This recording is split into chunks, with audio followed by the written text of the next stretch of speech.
The New York Jets are good. I know, I honestly can't believe it either. The Jets have done nearly nothing for the past decade and found some of the most embarrassing ways to lose games. But so far, so good in 2022. The Jets are coming off of a win over the Bills. Yes, the Jets beat the Bills. What world are we living in? Zach Wilson is 5-1 this season. 5-1. But hold on. The Jets are a very, very odd team. The Jets are good, but that doesn't necessarily mean that Zach Wilson is. The Jets are 6-3 and record-wise have been one of the better teams in the league. But here's the thing, New York hasn't just beaten up on bad teams. In fact, 4 of those 6 wins came against a team 500 or better at the time. Even with a good record, the question was still whether or not the Jets were actually legit, and I think they proved a lot in Week 9 against the Bills. Remember, Buffalo was quite literally supposed to be the best team in the league ahead of the year, and still are very good. Well, after trailing at half, the Jets came back and only allowed 3 Bills points in the second half, leading to a 20-17 Jets dub. The Jets have absolutely turned it on in the fourth quarter of games this season.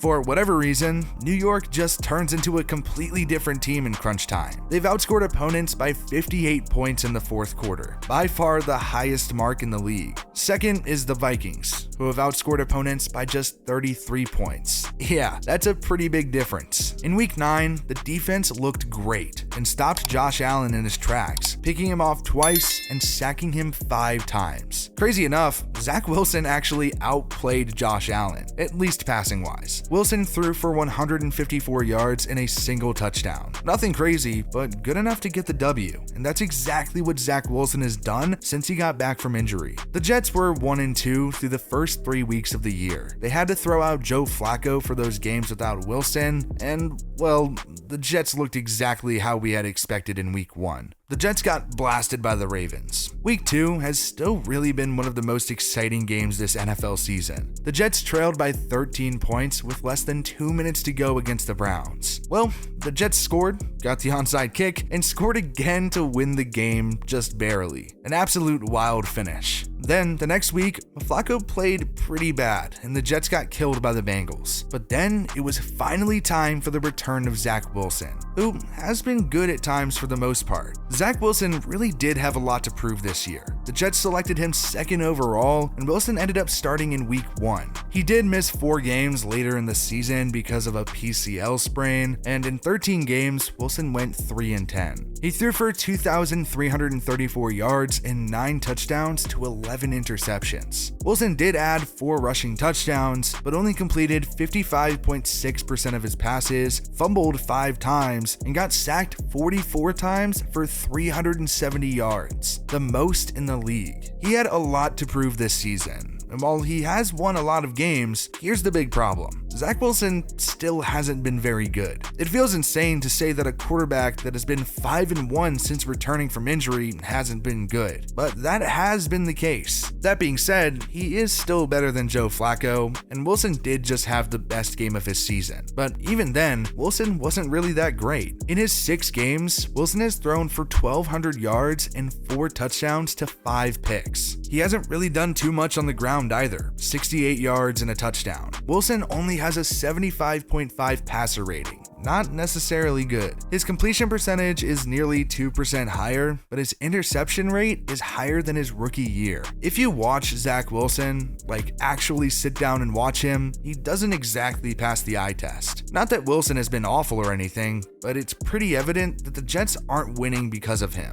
Looking at PFF, taking every quarterback that has played 20% of dropbacks, there are 39 qualifying passers. Zach Wilson is 37. The only 2 passers worse than Zach Wilson are Mac Jones and Taylor Heineke. Man, are me and Jackson just so lucky to get to root for those 2 every Sunday. So yeah, Zach Wilson hasn't necessarily been incredible, but it hasn't mattered, and it's not really worth freaking out about either. He's still developing, and it's early in year 2. He's winning games and learning the ropes, and lucky for him, the offense has been pretty good. Garrett Wilson looks great. The Jets used a first-round pick on him, and that was clearly a good choice. It's just something about those Ohio State wide receivers. Pick him in the first round, and you won't be upset. Wilson already has over 500 yards and 2 touchdowns. There has been a solid drop-off from him to other wideouts, I'd say, though. Corey Davis is hurt right now, but he has been a solid option. He has 350 yards and 2 touchdowns in 7 games, but I do think he's a really good veteran presence. Tyler Conklin, kudos to this guy. He had a good last season in Minnesota with nearly 600 yards, and he's been pretty solid in New York so far. 316 yards and 3 touchdowns. We do have to at least talk about Elijah Moore. Man, has the Elijah Moore situation been odd. So the Jets drafted Moore in the 2nd round last year and had over 500 yards and 5 touchdowns as a rookie. He was solid in only 11 games played, but he went down with a quad injury to end his year early. It seemed like he was going to have a breakout season, but that has been very far from the case. He hasn't been getting targeted and has been very unhappy with his situation. He even requested a trade, but didn't get moved at the trade deadline, and now he's stuck for at least the rest of this season. He only has 200 yards and does not have a touchdown this season. The Jets have a few better wideouts, and I don't think Elijah Moore will even be in New York next year, but that's just been an unnecessary drama that the Jets don't need.